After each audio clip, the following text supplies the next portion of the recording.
টি-20 বিশ্বকাপে নিজেদের প্রথম ম্যাচ খেলেছে উগান্ডা। শুরুটা ভালো হয়নি। আফগানিস্তানের বিপক্ষে তারা হেরে গেছে 125 রানে। তবে ম্যাচের ফল ছাপিয়ে প্রথমবার বিশ্বকাপ খেলাটাই তাদের কাছে অনেক বেশি রোমাঞ্চের। সে কারণেই বড় হারের পরও অধিনায়ক ব্রায়ান মাসাবা বলেছেন, বিশ্বকাপের মঞ্চে আমাদের জাতীয় সঙ্গীত শোনা, জাতীয় পতাকা উঠতে দেখা আমাদের জন্য অনেক স্পেশাল। হেরে গেলেও লড়াইয়ের মানসিকতা দেখিয়েছে উগান্ডা, বিশেষ করে বোলিংয়ে গড়েছে দারুণ এক কীর্তিও। আজ প্রথম 14 ওভার শেষে বিনা উইকেটে আফগানিস্তানের তোলে 152 রান। যে কোনো দলই এই পরিস্থিতি থেকে দলের রান 220 থেকে 230-এ নিয়ে যেতে চাইবে। আর যদি সেই দলে মোহাম্মদ নবী, রশিদ খান, আজমতুল্লাহ ওমর জাইরা থাকেন, তাহলে তার আরও বড় সংগ্রহের দিকে চোখ দেওয়ার কথা।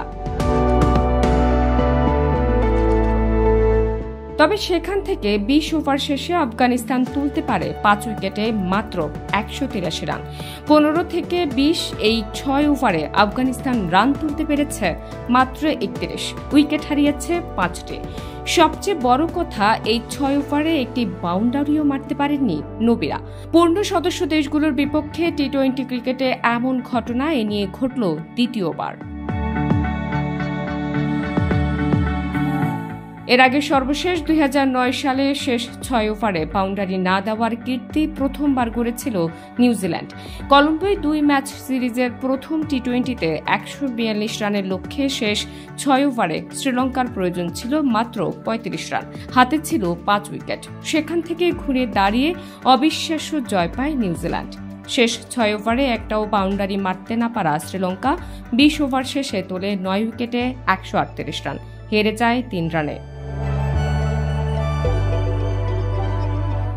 ব্যাট হাতে যদিও নিজের পারফরমেন্সে উগান্ডা খুশি না হওয়ারই কথা। আফগানিস্তানের 5 উইকেটে 183 রানের জবাবে উগান্ডা থেমেছে 58 রানে। পাওয়ার প্লেতে 21 রান তুলতে 5 উইকেট হারায় তারা।